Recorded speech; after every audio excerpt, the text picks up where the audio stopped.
Hi all, I'm Trisha Peach, host of the Peach Buzz, and thank you for joining us again this week. We have a really interesting topic this week, and that is how to build a better relationship with your senior leader. If you have known me for any amount of time, you know that I will say you can, as a staff person, you can overcome challenges with people in your church, relationship issues with another staff person, parent struggles. What you can't overcome is a contentious relationship over the long term with your senior leader. And you also know that I have done, on this show, we've talked about when you have a narcissistic leader, or what are the signs that you need to leave.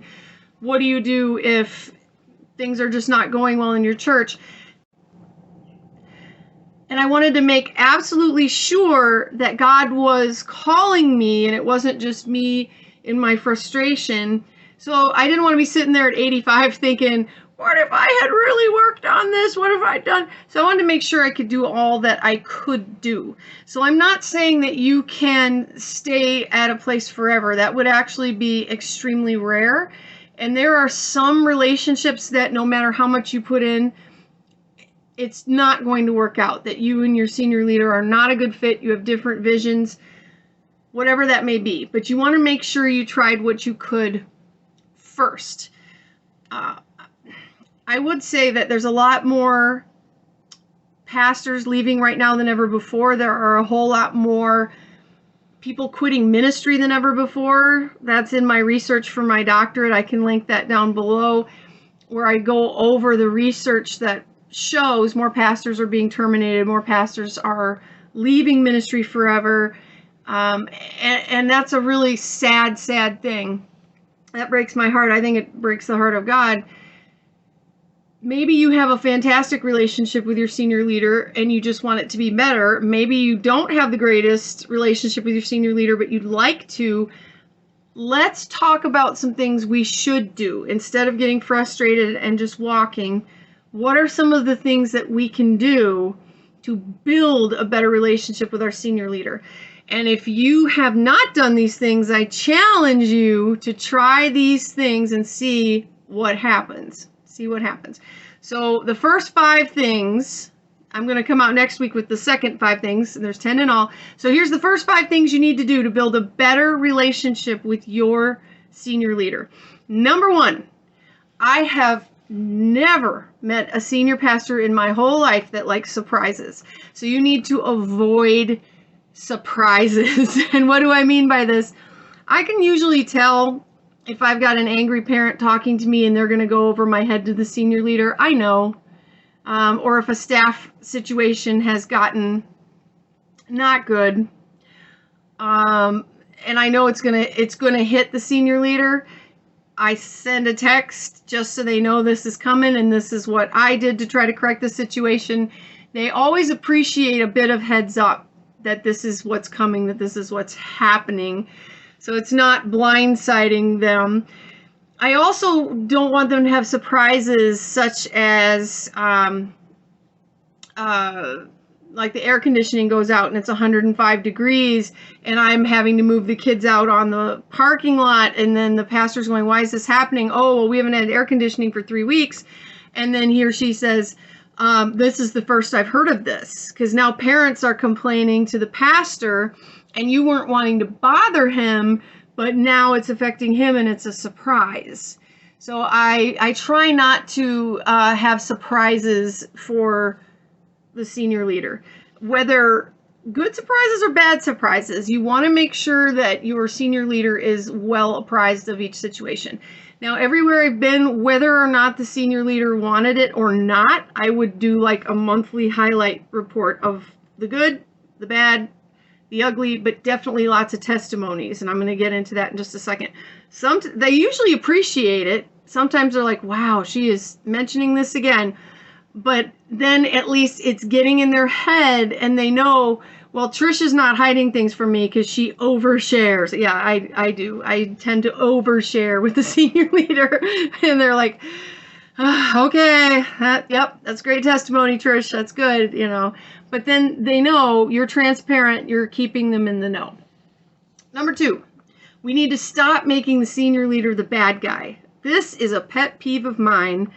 We do this with kids ministry all the time. When a child is acting up, when they are getting out of hand, breaking discipline rules, one of the things we do as a last resort is we'll say, young lady, if you do that one more time, I promise I will tell the senior pastor. I will tell the senior pastor, and then he will know how bad you've been, and we will sentence you to the adult service, and may God have mercy on your soul. And then we wonder why they don't want to go to church when they turn 12. And we forget that this senior leader is their pastor too. That's their pastor too. You want them to feel like they can go to their pastor when they have problems or for prayer, and not think of their pastor as just a big disciplinarian that's waiting for them to sin so he or she can come down on their head.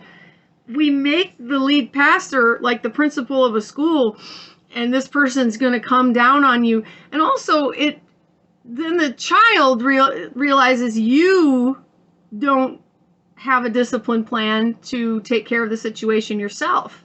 You have to call in help and reinforcements every time. So in my blog, I talk a lot about a positive discipline policy and having that plan laid out and what you need to do there. Don't make the lead pastor the bad guy. And if you have to pull them in to keep from surprises, because you know this parent's going to go over your head, then make sure you've dealt with it well yourself, and you keep the focus on problem solving, not blaming. And never ever making their pastor, the senior leader, the villain. That's not what we want. We want them to want to be a part of that church, including after they turn 12. Number 3, include your senior leader. You say, well, I do. I tell them what happens. That's not what I meant. One of the best things we ever did was to start inviting our senior leader to come down to Awana on Wednesday nights, just twice a year. And to my surprise, he said yes. He found someone to cover the adult Bible study he came down to see. Now, we had 300 kids in that gym, and to his credit, he was fantastic at it. He had some background with kids ministry.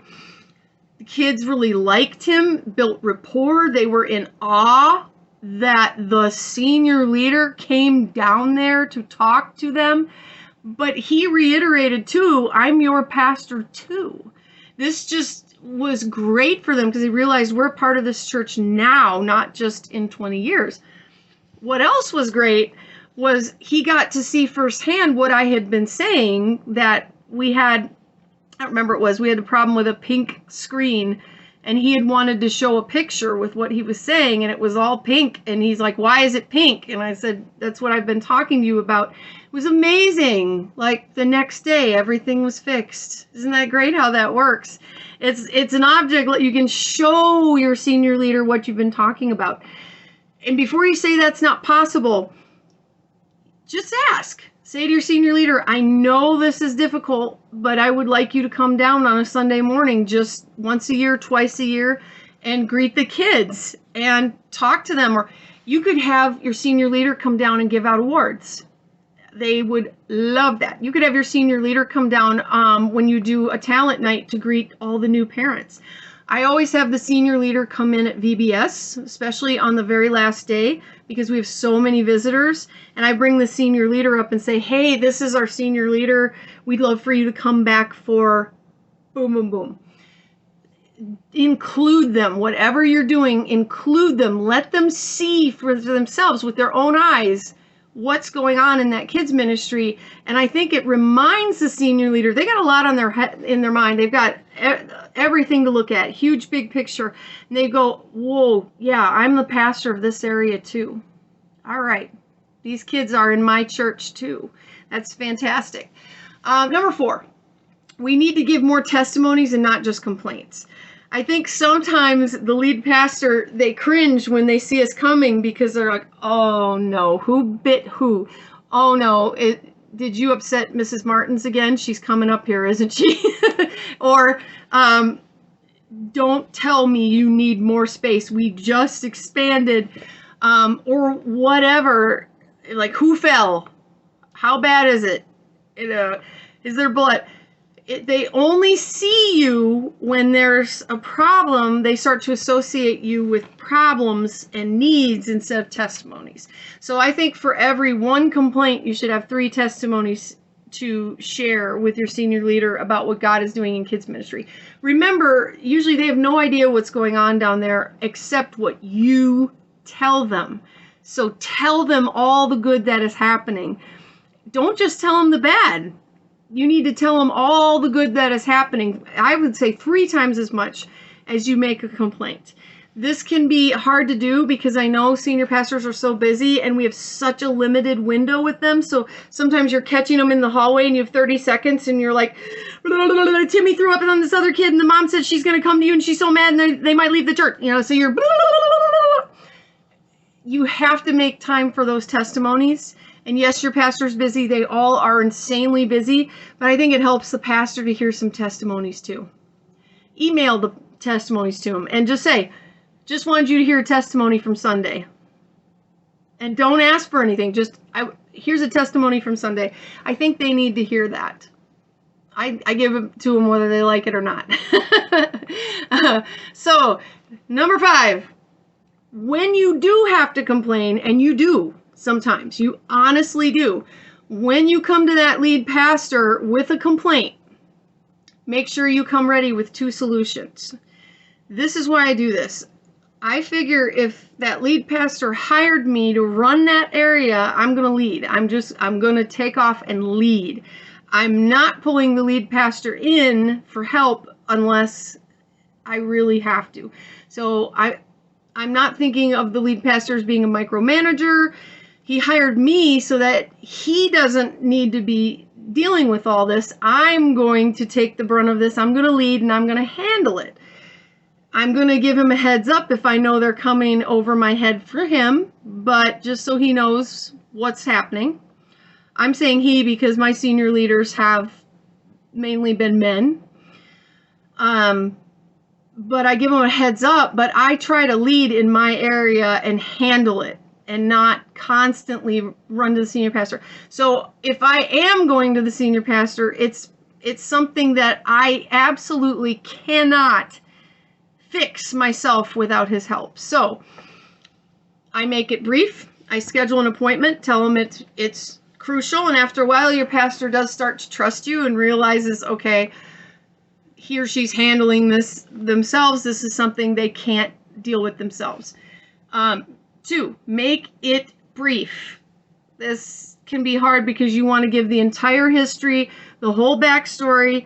I'm sorry, especially we women.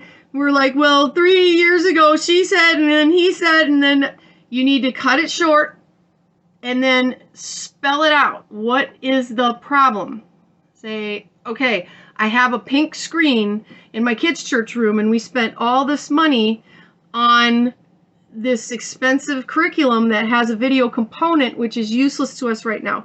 And then tell the pastor what you did already to fix it. Okay, I called this person. He's not available.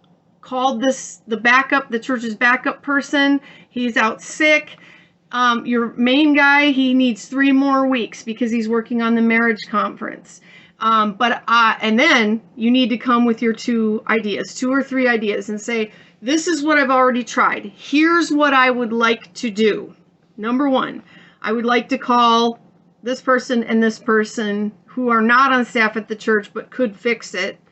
Or can you free up our sound guy by having volunteers take ABC so that he can look at this ASAP because I need this taken care of.